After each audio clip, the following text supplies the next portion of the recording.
seorang lagi dari Siam, Thailand. Tapi dia kafir. Yang Tuan Haji Samsudin tadi tu, dia jenis Islam. Lepas tu, pernah sekali waktu Atuk nak berperang, tengah berperang dengan komunis, Atuk tak boleh nak angkat mayat. Dan pada pukul 2 tengah hari, Atuk menghembuskan nafas terakhir. Why do you seem so scared? All I wanted to do was play with you. I sound really fine. 아무렇지 않은 척 아무도 모르게. Hai, Assalamualaikum semua orang. Kamari Nasim here. I hope you are in a good mood today because it's a good day to have a good day. Macam pernah nampak outfit ni. Yes, Kama shoot pada hari yang sama. Okay, kisah yang Kama nak cerita hari ni, dia bagi Kama dahsyat dan sedih. Dahsyat tu maksud Kama mungkin ada yang tengah tengok video ni, dia tak pernah pun alami benda-benda macam ni. Dia tak pernah pun dengar pasal benda-benda macam ni. Jadi mungkin agak susah untuk dia memahami cerita ni. Tapi tak apa, sebab cerita ni mengandungi sedikit sebanyak pengajaran juga untuk kita semua belajar. Adanya sebab cerita ni mengisahkan tentang Atuk Kama yang disihir sehingga akhir hayat dia. Cerita ni sebelum makcik Kama kahwin lagi. Sebelum makcik Kama kahwin, Atuk Kama dah meninggal dah. Atuk Kama ni seorang yang dikenali orang-orang kampung dengan sifat dia yang baik, penyabar dan suka tolong orang. Walaupun Atuk miskin, Atuk tetap akan tolong orang-orang yang miskin dekat kampung tu. Contohnya ada satu makcik ni, dia janda. Dia susah tau, dia baru bercerai. Jadi dia dah ada anak, hidup dia susah. Pernah tak makan sehari. And then Atuk Kama tahu, Atuk Kama pun tak ada duit juga. Tapi Atuk Kama kesian. So Atuk Kama nak bagi dia beras tau. Tapi Atuk Kama suruh orang lain yang bagi. Tapi jangan cakap Atuk Kama yang bagi. Sebab kalau dekat kampung tu, kalau orang tahu yang Atuk Kama yang bagi, sekejap je, dalam sekelip mata je akan keluar gosip-gosip cakap Atuk Kama ngorek janda ke. Yang ni kawan Atuk Kama tu yang cerita dekat ayah Kama masa Atuk Kama dah meninggal. Jadi Atuk ni disenangi lah orang-orang kat kampung tu. Ramai suka dia. Tapi disebabkan Atuk kahwin dengan nenek Kama, which is nenek Kama ni adalah musuh tradisi daripada turun-temurun.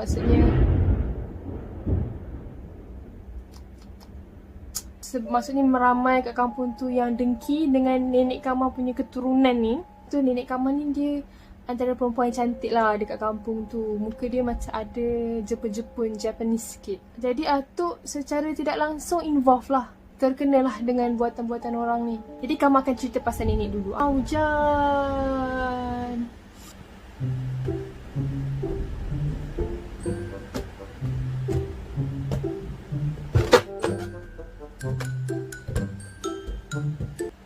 Two hours later.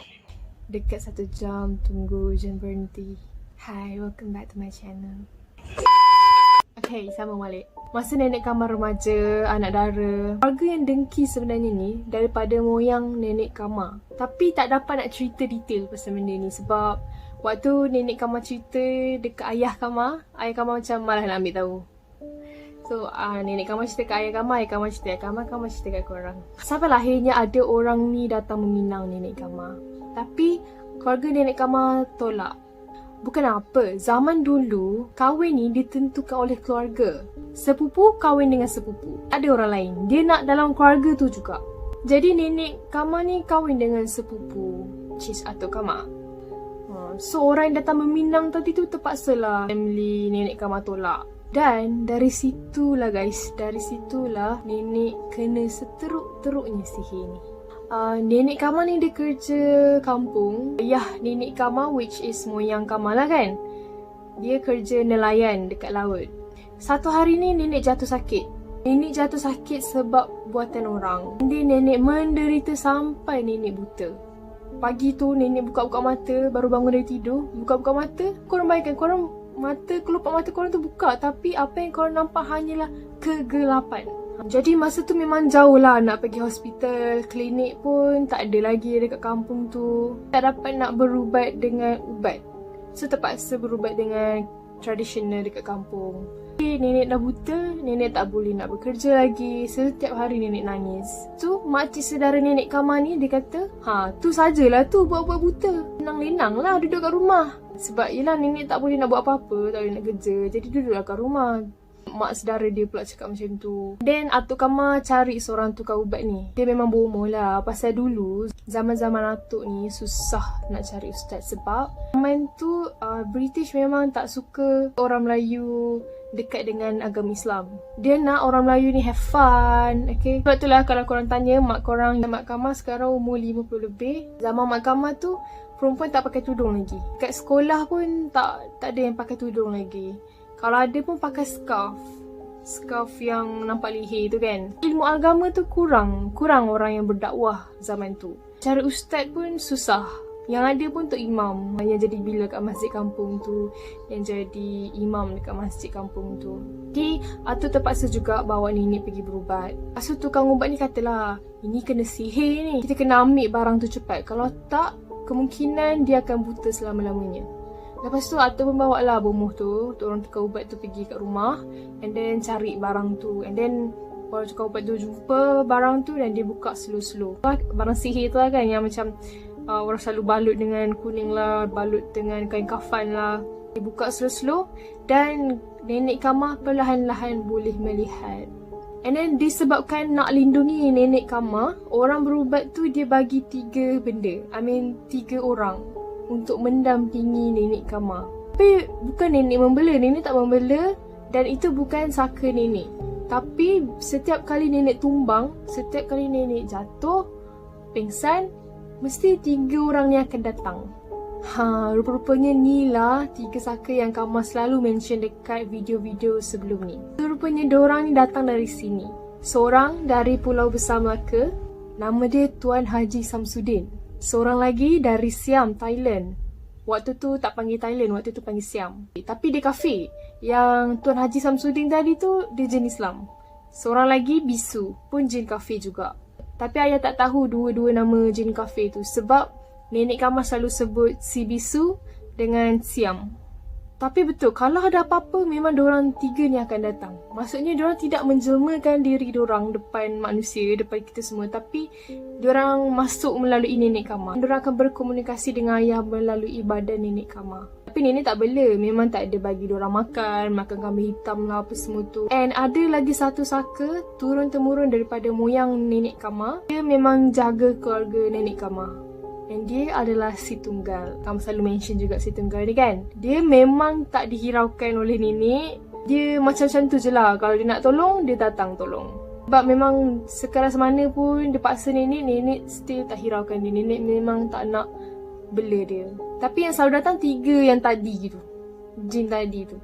Korang yang tak pernah experience ni mesti susah nak faham. Tapi korang akan percaya bila benda tu berlaku depan mata korang. Mama sempat juga tengok nenek bercakap, tapi dalam badan tu orang lain, bukan nenek. Jadi setiap kali 3 benda tu masuk dalam badan nenek, dari situlah ayah tahu nama diorang siapa, diorang datang dari mana. Sebab ayah selalu berkomunikasi dengan diorang dalam badan nenek. Sampai kan orang kampung ramai tahu sebab nenek ni senang nak masuk kan. Jadi diorang banyak datang minta tolong nenek berubat tau. Tapi macam kesian lah kat nenek. Nenek bukannya menjaga pun benda tu. Bukannya nenek pandai pun berubat tu. Tapi macam orang datang paksa-paksa tolong gunakan nenek. Sebab badan nenek senang digunakan untuk berkomunikasi kan dengan benda-benda tu. Itu pun macam banyak juga kisah-kisah dia yang mungkin insyaAllah kalau ada masa Kamar akan cerita kat korang dekat next episode. Tapi kita tidaklah kata mereka ni lebih berkuasa daripada Tuhan, daripada Allah. Keluarga nenek Kamar memang tak suka benda-benda yang mensyirikkan. Sebab tu nenek Kamar tak nak bagi makan. Kalau nak bagi makan tu, kena sembelih dan seru nama saka tu tau. Nenek tak suka benda-benda macam tu kan, kena seru-seru bagai kan. Lepas tu satu lagi, nenek sangat kuat dengan prinsip dia. Sangat kuat untuk tolak semua saka-saka tu sebab nenek tak nak ambil risiko masa nenek meninggal dunia nanti waktu tengah sakaratul maut. Nenek jadi susah nak hadap kematian tu disebabkan membela saka ni. Nenek takut benda tu lah. Lepas daripada nenek pulih, Atuk tanya dekat orang tukang berubat tu tau. Atuk kata, ada tak benda-benda macam pendinding ke? Sebab Atuk tahu memang Atuk akan kena attack nanti dengan orang yang dengki ni kan. Sebab orang yang dengki ni dia tak suka Atuk sebab Atuk kahwin dengan nenek. Jadi Atuk macam minta ada tak something kan yang boleh hidung dia. Sebab Atuk tentera, jadi Atuk takut Atuk kena kacau time tu. Tiba-tiba orang tukar ubat tu, dia keluarkan mantra dia yang datang dari gunung sini, datang dari sana. Benda lah, ayat-ayat tu lah mantra yang korang selalu tengok kat TV tu. Macam tu lah sebenarnya. Dia panggil-panggil benda-benda dari jauh, dari gunung ni, sana sini. Tiba-tiba kat tangan dia ada batu permata, cincin. And then dia bagi cincin tu macam azimat lah macam tu kan. Dan dia suruh Atuk pakai. Lepas tu pernah sekali waktu Atuk nak berperang, tengah berperang dengan komunis, Atuk tak boleh nak angkat mayat. Mayat orang Melayu lah. Mayat kawan Atuk lah. Angkat mayat tak boleh. Lepas tu tiba-tiba pegawai nampak Atuk kan. Dia panggil, "Cik, nama Atuk?" Dia bukan masa untuk bergurau. Kita tengah dalam peperangan ni. Tapi memang Atuk tak boleh nak angkat mayat tu. Lepas tu Atuk teringat pasal cincin tu kan. Pasal cincin ni Atuk pun cabutlah cincin tu masuk dalam poket. Lepas tu terus boleh angkat mayat tu.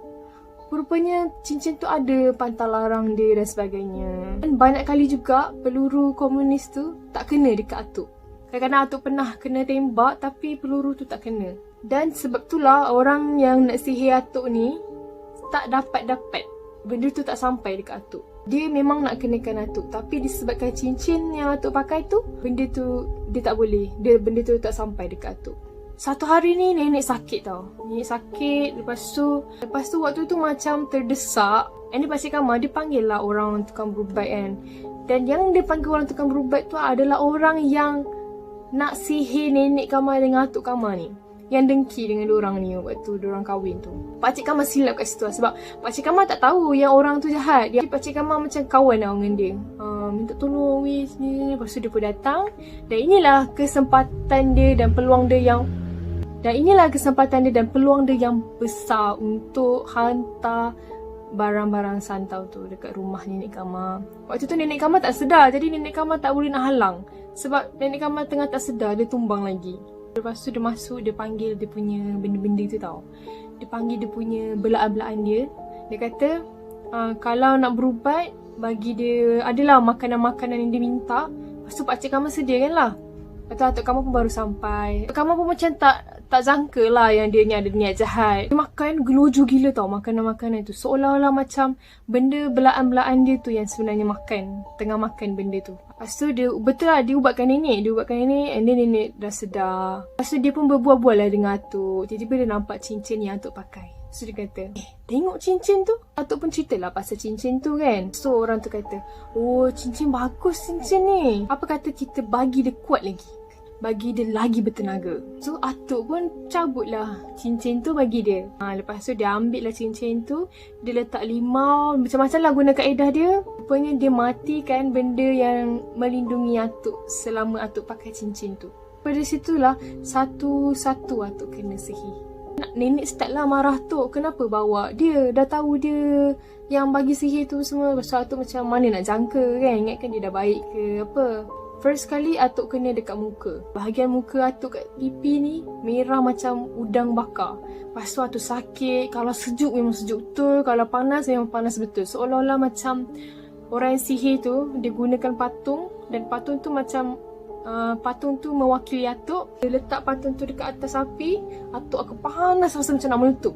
Kalau dia letak patung tu atas ais, Atuk akan rasa sejuk yang amat sampai nenek kena selimutkan Atuk 6 ke 7 lapis. Lepas tu ayah Kamal pun bawa lah Atuk, dokong Atuk bawa pergi berubat sana sini. Waktu tu pandangan Atuk dah start kelabu. Lepas tu pernah lah juga ayah Kamal bawa Atuk pergi hospital tentera. Dekat dalam 2 minggu macam tu jugalah. Tak dapat jawapan juga dari doktor. Maksudnya doktor tak dapat nak identify Atuk ni sakit apa. Jadi doktor tu suruh Atuk pergi hospital KL. Awak pergi hospital, doktor kata Atuk tak sakit apa-apa, Atuk sihat je. Doktor kata mungkin ayah kamu ni stres, hadapi tekanan dan terlalu bekerja macam tu lah, penat. Jadi doktor suggestkan Atuk berehat. So Atuk pun duduk dekat dalam hospital. Ayah macam dah geling kepala kan. Tapi dalam masa yang sama ayah lega juga sebab Atuk tak ada sakit-sakit yang kronik yang macam sakit jantung ke, sakit paru-paru ke macam tu. Waktu sepanjang Atuk dekat dalam hospital tu, Atuk boleh gelak-gelak. Sebab Atuk macam dah jauh daripada rumah kat kampung tu. Atuk sebab gelak-gelak. Jadi setiap hari ayah Kamal bawa nenek Kamal jumpa Atuk dekat KL, dekat hospital KL tu. Atuk dah beransur pulih. Ayah pun bawa balik lah Atuk pergi balik kampung. Bawa balik kampung, Atuk sakit balik. Atuk start batuk-batuk dan batuk-batuk Atuk ni dah start batuk darah tau. Batuk darah sampai akhirnya batuk darah tu keluar darah beku. Dan Atuk Kamal ni ada adik tiri dekat KL. One day, adik tiri Atuk Kamal ni, dia datang kampung. Dia nak minta izin bawa Atuk pergi jumpa berubat. Macam dia kata dia tahulah macam mana nak berubat sebenarnya. Dia ada orang yang dia kenal pandai berubat macam tu lah. Jadi tinggallah dekat rumah tu nenek dengan ayah Kamal. Atuk Kamal adik tiri dia dah bawa. Dan lama tu tahu-tahu je dapat call daripada saudara ayah yang kat KL. Siap-siap cepat sekejap lagi datang ambil kau. Ayah kau dah teruk ni. Pasal ayah pun siap-siap lah cepat kan nak pergi KL nak tengok ayah. Tengok-tengok Atuk dah dalam sakaratul maut. Okay, Atuk dah nazak waktu tu. Dia pun minta izin nak bawa balik Atuk. Yelah dah nazak. Ayah minta izin lah nak bawa balik kat kampung kan. Tiba-tiba adik tiri Atuk tu marah kat ayah. Tak ada. Aku nak bawa dia pergi berubat lagi ni. Tapi ayah tahu tau. Ayah tahu penyakit Atuk tu memang tak ada ubat lagi. Yang diorang kena buat waktu tu hanyalah doa dan baca Yasin supaya perjalanan Atuk nak pergi tu lebih mudah. Kemudian dalam perjalanan dalam kereta tu, Atuk memang tak boleh cakap sebab dah tengah nazak. Memang dah tak ada tempat cakap apa-apa. Atuk pegang tangan ayah. Kuat gila. Atuk pegang kuat sangat tangan ayah. Ayah dengan Atuk waktu tu macam main eye contact. Dan ayah kata waktu tu seolah-olah macam ayah dengar apa yang dia cakap. Macam cara dia pegang tangan ayah tu, dia nak cakap macam tolong jaga keluarga. Tolong jaga keluarga. Macam tu. Kamu rasa bersalah tau nak suruh ayah cerita pasal Atuk. Sebab seriously, kamu umur 20 tahun ni kamu baru tahu tau cerita ni. Selama ni kamu tak tahu, kamu ingat Atuk meninggal sebab Atuk sakit dah tua. Kamu tak tahu pun pasal Atuk kena sihir. Dan kamu rasa bersalah sebab waktu ayah cerita benda ni, ayah macam terpaksa mengimbas balik memori lama kan. Dan waktu ayah cerita kat kamu ni macam mata ayah berair tau. Ayah teringat kan. Sekejap kita tukar. Baru kena nge-feel. Kita macam cakap, Atuk macam nak cakap dekat ayah jaga keluarga. Sebenarnya ada abang lagi seorang, tapi abang tu gugur. So ayah anak pertama lah. Sebab Atuk tahu lepas Atuk meninggal ni, keluarga dia memang akan kena lagi. Akan ada lagi gangguan-gangguan yang akan mengganggu keluarga nenek. Atuk tahu satu, Atuk kata tolong jaga keluarga. Atuk macam percaya dekat ayah macam tu lah.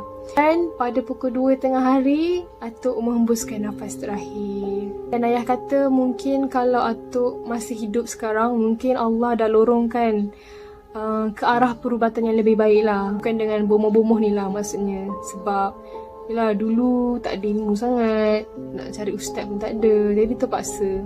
Sebab tu lah zaman dulu-dulu lagi teruk benda-benda yang macam ni. And kalau nak cerita macam mana Atuk berubat tu, banyak sangat duit habis. Memang semua duit simpanan habis untuk bawa Atuk berubat.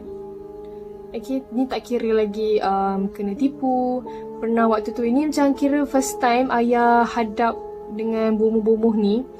Jadi waktu tu macam ada seorang tukang ubat ni, dia kata bawakan aku 100 jenis duri. Ayah pun macam mati-matilah percaya kan. Ayah pergi cari, kau mainkan 100 jenis pokok duri. Yang Kamal tahu satu rose. Satu je Kamal tahu. Ayah cari 100 tu. Pasal ayah kata macam ayah menyesal lah sebab sekarang ni ayah macam lagi banyak pengalaman. Kalau ayah dah tahu dari dulu lagi, ayah dah tak percaya. Benda tu semua mengarut. Kamu harap kamu dapat sampaikan mesej dengan betul dan harap ada yang tak salah faham atau kamu tak salah sebut. Dan cerita ni kamu tak pasal untuk korang percaya atau tidak. Cuma kamu percaya korang boleh ambil pengajaran daripada cerita ni. Okay, so itulah kisah macam mana Atuk Kamal ni disihir sehingga akhir hayat dia. So, next episode kamu akan cerita pasal si tunggal. Macam mana dia datang dan macam mana ayah buang dia.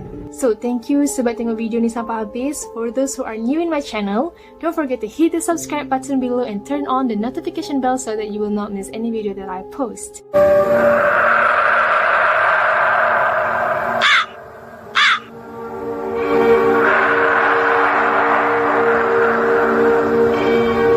Stay tuned for next episode. Thank you for watching. Bye!